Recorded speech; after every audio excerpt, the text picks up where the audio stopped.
Hey guys, Pedro here to tell you about the latest from Enforced War Remains, out April 28th on Century Media Records. This album has 10 tracks, 34 minutes in length, and this is the band's third full-length studio album. They are an American crossover thrash metal band. From a design point of view, this record is built like a opener set.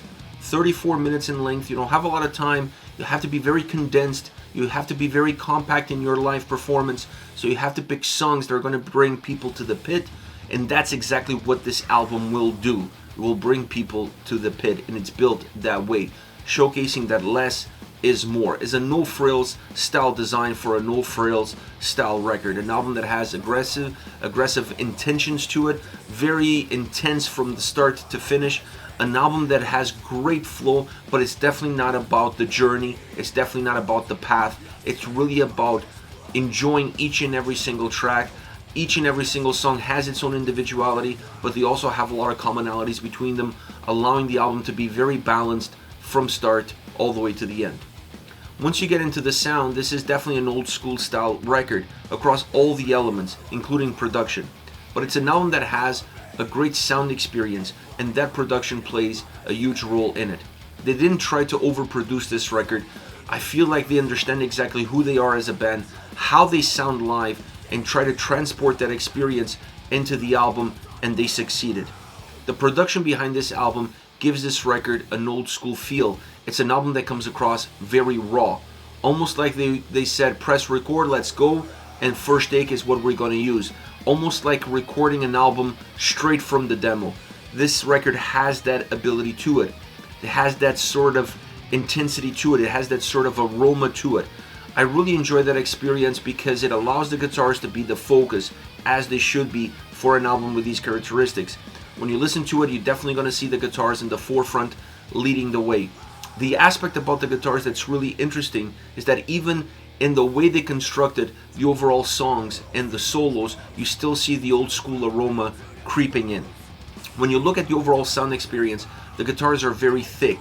A lot of distortion around them. They really pack a punch. They create volume. When you move into the solos, and this record has outstanding solos, the solos have a little bit more clarity. They're not well defined, they're not polished, but they have clarity. And that clarity is really important for songs that are very dense, that are very thick, to have moments that you're almost able to breathe a little bit better. And the guitar solos throughout this entire record allow you to have that room to breathe a little bit better. So the guitar sound being the focus, because this is a guitar driven record, they stand up front. They take both seats in the car, the drivers and the passenger.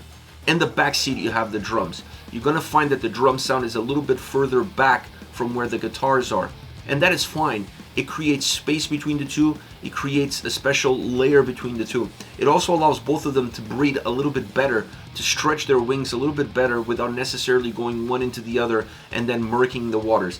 Because when you have an album that is this raw, this throwback in terms of style and sound, if you don't give those two elements a little bit of room, it's very easy for the album to kind of lose a little bit of the edge, because it's going to be a lot harder to define where one element ends and where the other one starts.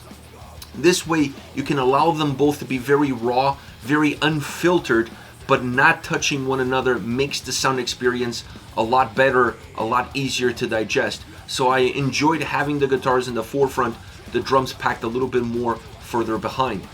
On top of it all, you have the vocals. Knox is a great vocalist. He definitely understands not only himself but the band and the sound that they're trying to put forward, and he changes ever so slightly the way he uses certain words in the lyrics of this album, the way he enunciates certain words in order to create a little bit more intensity, or in order to create a little bit more fluidity without changing the overall DNA of the vocal performance. Because what you get in the beginning is pretty much what you're going to get all the way through. These little changes are just enough to give you some slight movements so that the album doesn't feel as linear as it actually is. Now, when you look at this record, you have to look at the album for what it offers you. And it offers you 34 minutes of headbanging. This is a mosh pit central style record. It's impossible to listen to this album and not bob your head and not move around and not feel it. This album is pure aggression, pure intensity, an album that, while being recorded in the studio, deserves to be played live from start to end. This is a live album. This is a pure representation of the intensity and aggression that this band has, that this band exuberates, that this band offers when it comes to a live performance. So I honestly feel like they were able to capture who they are, not just in the studio, but who they are as a band on this album. Once again, proving that less is more. 34 minutes is absolutely perfect for an album with these characteristics. Anything more than that, and it really ruins the perfect design. It becomes too much to bear for the listener. It becomes a little bit too condensed over a very long period of time, and that hurts the definition of the album, and that also hurts the impact that this album could have and currently has. So I love the design, I love the execution, I love the sound. This is a great record. It's a head-banging album, start to end. As far as favorite songs are concerned, I want to start off with Aggressive Menace. This is the opening track, and I love this song because of the elements that it offers. Like I said earlier, this is an old school style sounding record, from sound to execution to production. And the opening song needs to set that bar. It needs to send a message to what this album is going to be all about. This song starts with a solo, and then it has a second solo later on in the track in order to really balance the song out.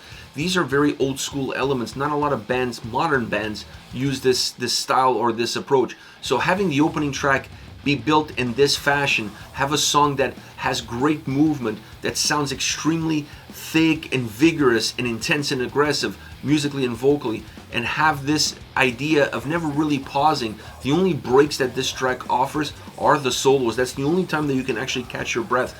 Outside of that, the intensity and aggression takes over, and you're going in for an incredible ride from start to end. So it's a track that really defines not just itself perfectly, but defines what this whole album and overall experience is all about.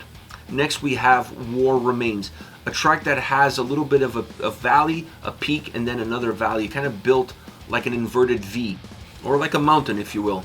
Now, it's not as fast at the start. That first valley there, it's a little bit more methodic, so what loses in movement, it gains in heaviness. But then it peaks, and when it peaks, the track really loses control, and it feels like it's bulldozing over you. It's like a snowball effect. It's just getting bigger and bigger and closer to you. The intensity goes up, the heaviness goes up, the volume goes up, and the movement goes up. That's a really interesting peak because it allows that middle portion of the song to be very aggressive, to really lose control and create this, like I said, snowball effect that allows the track to move a little bit quicker and not be as methodic as it started. Now, the interesting part is that it goes back to that same methodic movement as it ends, so it goes full circle. But that peak in the middle, it really breaks in the door and allows you to feel the experience, but having those two breaks beside it allow the track to have some better way of being digested by the listener. Think about this song live. It starts off slow, it peaks, the intensity would get everybody going in the pit, and then you have the moment to slow down and prepare yourself before the next track slaps you around once again. So it's a perfect song from a live set point of view, and it works really well in the way it's placed within the record design. Last but not least, Nation of Fear.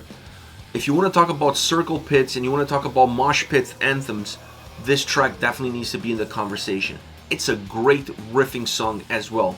The vocals sound amazing. It puts an exclamation mark on the track because the vocals enhance everything that this song has musically to give. Now, it has a little bit of that style of going in with thicker guitar sound, cleaner solo. That stays pretty balanced. It stays pretty linear throughout the entire album.